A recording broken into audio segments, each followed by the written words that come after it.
Assalamualaikum warahmatullahi wabarakatuh. Kenalkan, nama saya Fathia Sastra Zulfi dengan NIM 2301749, jurusan Sastra Indonesia, Departemen Bahasa dan Sastra Indonesia dan Daerah. Baiklah, saya akan membuat tugas video yaitu analisis unsur intrinsik dan ekstrinsik dari novel Gadis Pantai karya Pramudia Anantatur untuk melengkapi tugas kuliah Sejarah Sastra Indonesia dengan dosen pengampu Yeni Hayati SSN, unsur intrinsik dan ekstrinsik pada novel Gadis Pantai karya Pramudia Anantatur. Baiklah, masuk yang pertama yaitu sinopsis novel Gadis Pantai karya Pramudia Anantatur. Novel ini menceritakan bagaimana kehidupan pada zaman dahulu, di mana adanya perbedaan kasta yang mempengaruhi kehidupan pada zaman itu. Adanya gadis pantai memberikan warna pada cerita. Diangkatnya gadis pantai ini menjadi seorang istri bangsawan pada zaman itu membuat kehidupan gadis pantai ini berubah drastis, dan adanya persoalan dan masalah pada rumah tangganya. Pada akhirnya ia kembali menjadi para bujang pada umumnya setelah melahirkan seorang anak. Jadi gadis pantai ini merupakan gadis kampung yang berasal dari pantai yang kemudian diangkat menjadi seorang istri dari priayi, yang kemudian kehidupan dia berkecukupan, dan setelah itu kehidupan dia berubah setelah dia melahirkan seorang anak. Kemudian masuk pada unsur intrinsik, yaitu pertama tema yang diangkat dari novel Gadis Pantai ini yaitu kritik sosial, dengan pada zaman itu adanya perbedaan kasta yang begitu sangat berubah gitu, di mana orang kaya dengan orang miskin dibeda-bedakan. Kemudian ada alur atau plot. Alur yang digunakan pada novel Gadis Pantai ini merupakan alur maju, yang dimana dia menceritakan cerita ini secara berturut-turut, dan peristiwa yang ditampilkan itu begitu rinci sehingga mencapai ending. Kemudian ada latar atau setting. Pertama, latar tempat yang pertama itu di pantai, dengan kutipan pemandangan pantai sepanjang jalan, tumbuhan laut yang jadi semak-semak pada paragraf 1 halaman 3.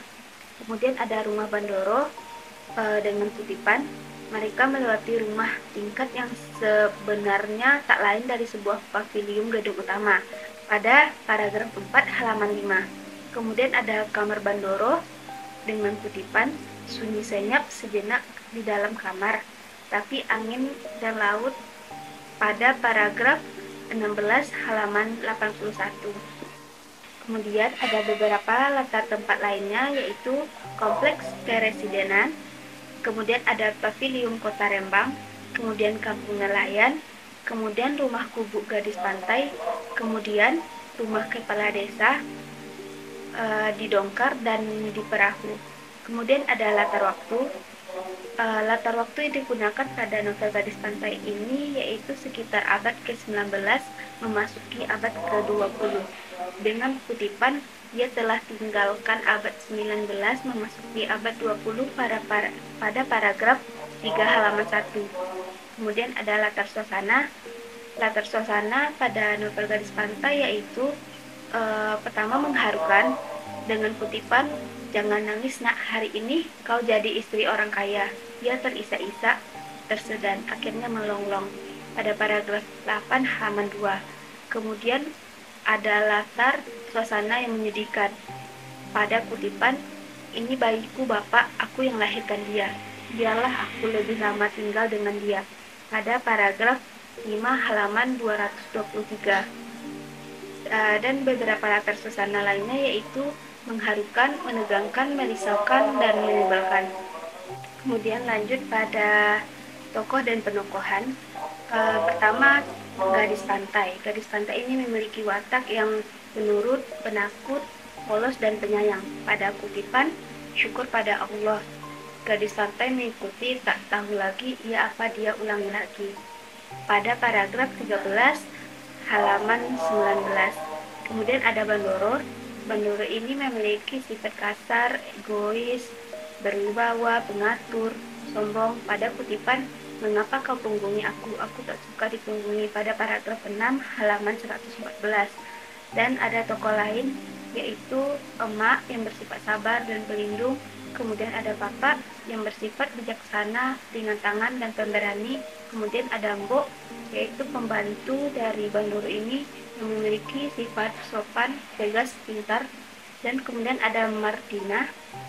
Martina ini merupakan seorang priayi yang diutus ke rumah Bandoro yang memiliki sifat jahat dan angkuh. Kemudian ada Dul yang memiliki sifat penghibur. Lanjut, kemudian ada sudut pandang. Sudut pandang pada novel Gadis Pantai ini merupakan sudut pandang orang ketiga siapa tahu. Dan kemudian gaya bahasa. Gaya bahasa pada novel Gadis Pantai ini menggunakan bahasa Jawa, yaitu pada kata Mas Nganten, Kanca, Sahaya, dan Bandoro. Kemudian amanat pada novel Gadis Pantai ini adalah jangan memperlakukan orang semena-mena, saling menghormati walaupun beda kasta. Kemudian ada menghargai orang yang ada di sekitar. Kemudian jangan jadikan wanita sebagai pemuas nafsu.